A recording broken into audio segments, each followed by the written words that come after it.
I was born in Fayette over on Moose Hill, not too far from the church. My father was a farmer. I was born on March the 23rd in 1886. My husband was a mill worker in his later years, but he began work at 6, in a bobbin mill. In those days, you see, children worked. Later he went aboard ship for many years as a stoker, and then he worked in the woods in Virginia. He came home to his father's funeral when his father was killed by a train, and that's when we met. He stayed home and we married later. After we married, he worked in the mill at Chisholm. They had a very serious strike at that mill one summer, and all summer long he earned only $15, but we lived on what I could raise here on our farm and we managed. They got a little raise, not what they asked for, but a compromise. He worked 11 and 13 hours a day, and the biggest paycheck he ever brought home was $26. We had 10 children and 7 of them lived to grow up, and also we took in children, so we were supporting more than just our family most of the time.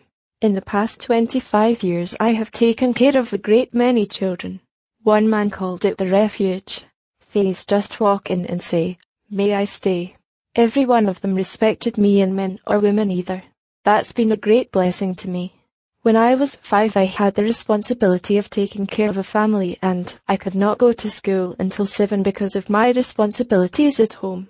I had to do the cooking and cleaning. But when I did finally get to school, I think I did very well. I went quickly to the most advanced reader. You see, my father and mother both were very much interested in schooling and in learning. My father had. I was lost in the woods for nearly 24 hours when I was 8, but I wasn't frightened. My grandmother had told me if I asked Jesus for anything, if it was right, he would give it to me. So I kept saying, "Please let me go home and see my baby sister." And I came home to see my baby sister. I found my own way out, although they had shut down the mills and more than 500 people were around the woods searching for me. They found pieces of my clothing at the edge of a quicksand way up in Chesterville, more than 10 miles from home. I had tramped up there, turned right at the edge of the quicksand and come back. My clothing was all stripped off me before I got back. I almost didn't, and it was quite an event. But I found my way. I followed a flock of sheep and they took me home. I heard the sheep bell. I was so lonely and I heard the bell, and I went with them. With my going along, they went right towards home. My paternal grandfather Joseph Plant and his friends used to gather at our house almost every Saturday evening and tell Civil War stories.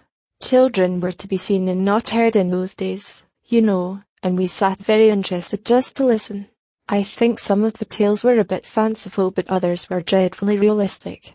I know my grandfather was wounded in the Battle of the Wilderness. He told about the ball and chain shot used to cut down the trees where soldiers were taking cover, and I found out a man here in Fayette invented that terrible device. Grandfather said for a hospital they used a mansion deserted by the occupants, and they wheeled in the grand piano and used it as the operating table. Of course, they had no anesthetics, and they sawed off the legs of the dreadfully wounded while holding down the men. I think grandfather must have been a medical orderly, although I'm not sure. We were terribly frightened just to listen to his stories. Let me recite you a poem about my grandfather. I have it here as I wrote it, in my book. My granddad was a woodsman, and I am proud to state that among the workmen of his time, he was accounted great. No chainsaw was invented, nor even a double bit, but brawny muscles were the force. The logs to cut and split, no 6 or 8-hour day he knew. From dawning until dark, he plied his mighty, honest trade. 'Twas labour grim and stark. He was accounted topmost man, and always led the crew. 4 cores of wood, all split and piled, was the slogan that he knew. I always loved my granddad, and honoured him as well. I loved to hear the well-worn tales of war and peace he tell. Now after years I've found it, in the book of Psalms, if you please. A man is famous according as he has lifted axes among the thick trees.